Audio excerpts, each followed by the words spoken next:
नमस्कार, आप देख रहे हैं न्यूज़ नेशन का डिजिटल प्लेटफॉर्म और मैं हूं आपके साथ सचिन दुबे। आज के इस वीडियो में हम बात करेंगे वक्फ संशोधन कानून को लेकर। आज कोर्ट में लगभग पौने 4 घंटे तक चर्चा हुई, बातचीत हुई और जो याचिकाकर्ता हैं उन्होंने अपनी अपनी बातें कोर्ट में जज के सामने रखीं। तमाम बड़े सवाल खड़े किए जा रहे हैं, तमाम आरोप भी लग रहे हैं, सरकार की तरफ से अपने तर्क दिए जा रहे हैं, तो वही विपक्ष में बैठे तमाम नेता भी जब से इस कानून का जिक्र हुआ तब से ही लगातार वो कई सारे सवाल खड़े कर रहे हैं। लेकिन आज क्या हुआ, आने वाले वक्त में क्या होने वाला है, क्या क्या दलीलें दी गई हैं, क्या क्या अब आने वाले वक्त में बातें रखी जा सकती हैं और आम पब्लिक में इसकी राय क्या है, इसी पर बात करने के लिए हमारे साथ पंकज जी जुड़े हुए हैं। पंकज जी, सबसे पहले तो बताइए कि आज क्या हुआ है। देखिए, आज सुप्रीम कोर्ट में वक्फ जो संशोधन कानून है उस पर चर्चा हुई और लंबी चर्चा हुई। लंच ब्रेक से पहले और लंच ब्रेक के बाद कुल मिला के तकरीबन पौने 4 घंटे की चर्चा हुई। तो इस मामले की जो सुनवाई कर रहे हैं जस्टिस B.R. गवई और जस्टिस A.G.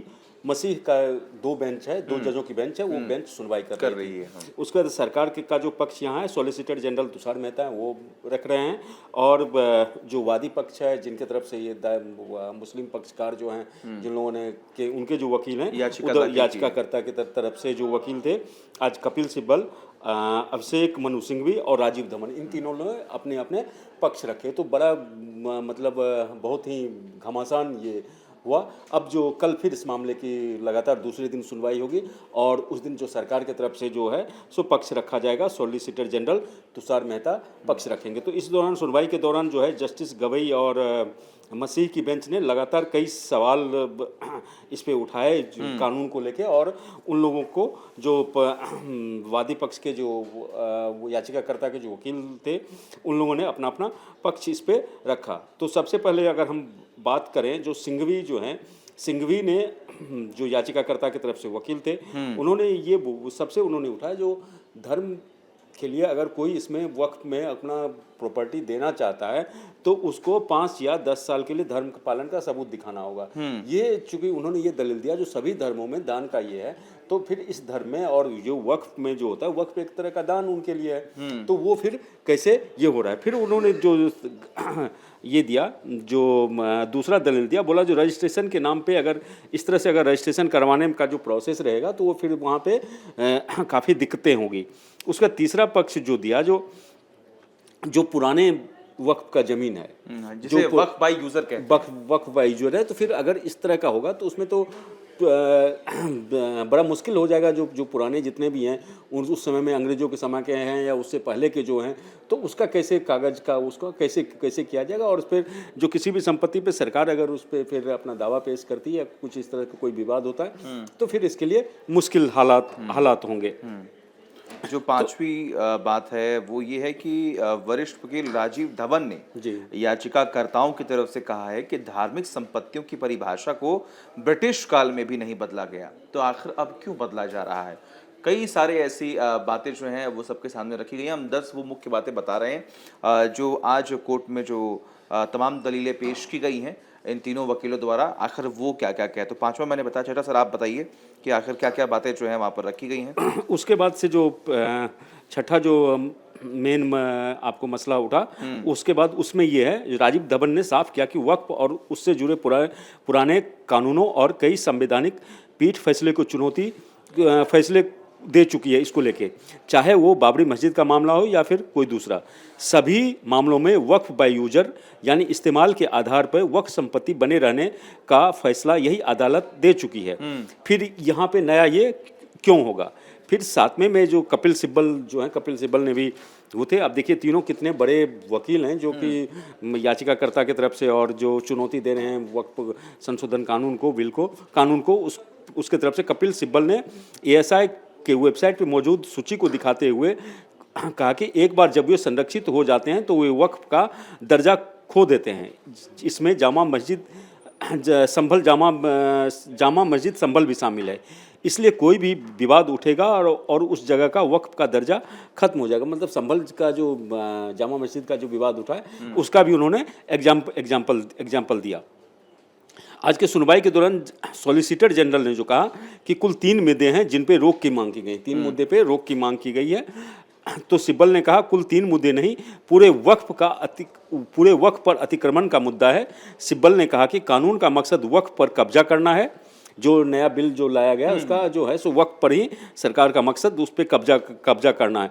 कानून इस तरह से बना गया है कि वक्फ संपत्ति को बिना किसी प्रक्रिया का पालन किए छीन लिया जाए। उसके बाद सिब्बल ने फिर अपना दलील पेश करते हुए कहा जो वक्फ संपत्ति के प्रबंधन का अधिकार छीन लिया गया है।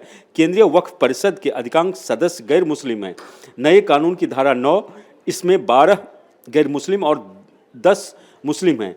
पहले ये सभी मुस्लिम थे, अब ये सभी मनोनीत हैं। तो धर्म के आधार पे वो उनका डिमांड है जो वक्फ में जो मतलब कई सारी मांगे जो हैं यहाँ पर की गई हैं। कई बार इस बात का भी जिक्र हो रहा है कि देखिए ये संविधान का गलत उपयोग है और जानबूझकर एक विशेष समुदाय को परेशान करने की कोशिश जो है वो की जा रही है। कि मोटा मोटी जो कहते हैं ना वो बात मैं आपको जरा विस्तार से ऐसे समझा दे रहा हूँ कि वक्फ को लेकर जो लोग वक्फ को मानते हैं या फिर वक्फ को लेकर उनका पक्ष जो है बड़ा ही मजबूत है, वो इस बात का जिक्र कर रहे हैं जैसा कि जो आखिरी 10वां पॉइंट पंकज जी ने कहा कि जो उनके मेंबर्स हैं, मान लीजिए कमेटी है, उनके मेंबर हैं, तो उसमें सिर्फ और सिर्फ एक विशेष समुदाय के लोग ही रहेंगे, तभी वो कमेटी जो है सही तरीके से काम कर पाएगी। लेकिन अगर उसमें और किसी धर्म के लोगों को वहां पर रखेंगे, उस कमेटी में शामिल करेंगे, तो उसका कोई मकसद नहीं है और जानबूझकर एक हस्तक्षेप करने की कोशिश जो है वो लगातार सरकार कर रही है। ऐसा आरोप विपक्ष की तरफ से और जो लोग याचिका करता है उनकी तरफ से लगाए जा रहे हैं। और सबसे बड़ी बात यहाँ पर है कि अलग अलग स्टेटमेंट जो है तमाम बड़े चेहरों की तरफ से दिया भी गया है। ये 3 बड़े वकील जिसका जिक्र अभी आपने किया, जिसमें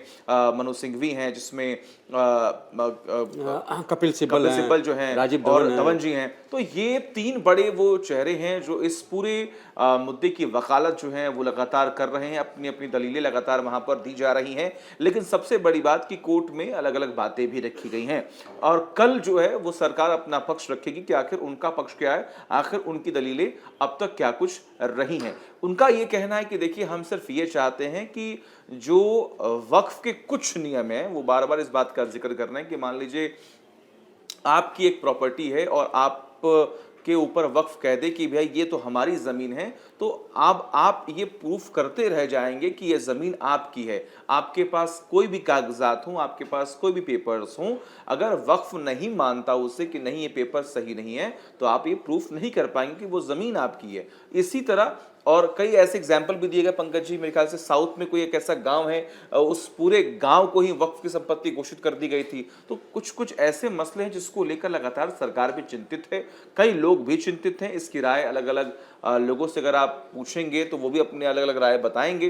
तो ये जो एक पॉइंट है, इसको लेकर बड़ा ही विरोध जो है वो शुरू हुआ और इसी को खत्म करने की बात लगातार सरकार की तरफ से कही जा रही है। हाँ, सरकार की तरफ देखिए, सरकार की तरफ से सचिन ये कहा जा रहा है जो वक्फ में के नाम पे जो लूट हो रहा था, कुछ लोग जो हैं जो दबंग लोग हाँ दुरुपयोग कर रहे हैं, वो अपने निजी इस्तेमाल में वक्फ सार्वजनिक संपत्ति है उसका उस पर कब्जा कर लेते हैं और वो अपने इस्तेमाल के लिए वो करते हैं और वक्फ की संपत्ति को औने पौने भाव में बेचा जाता है और या फिर वक्फ की जो संपत्ति है उससे जो आय होता है वो कहाँ जाता है पता नहीं चलता है। निजी उपयोग में तमाम पैसों का इस्तेमाल होता है, ऐसी भी बातें लगातार कही तो सरकार की तरफ से ये कहना है जो वक्फ पे एक इस तरह का कल्चर वहाँ वक्फ बोर्ड में भी क्रिएट किया जाए, जो वहाँ से जो आमदनी हो रहा है उसको जो मुस्लिम पब्लिक वेलफेयर में और वो भी मतलब इसमें नहीं, जो मुस्लिम समुदाय के लोग हैं, जैसे कोई मदरसा है, किसी को जरूरतमंद है, किसी को साइकिल की जरूरत है, कोई विकलांग है, तो इस तरह की चीज़ों में काम में उसका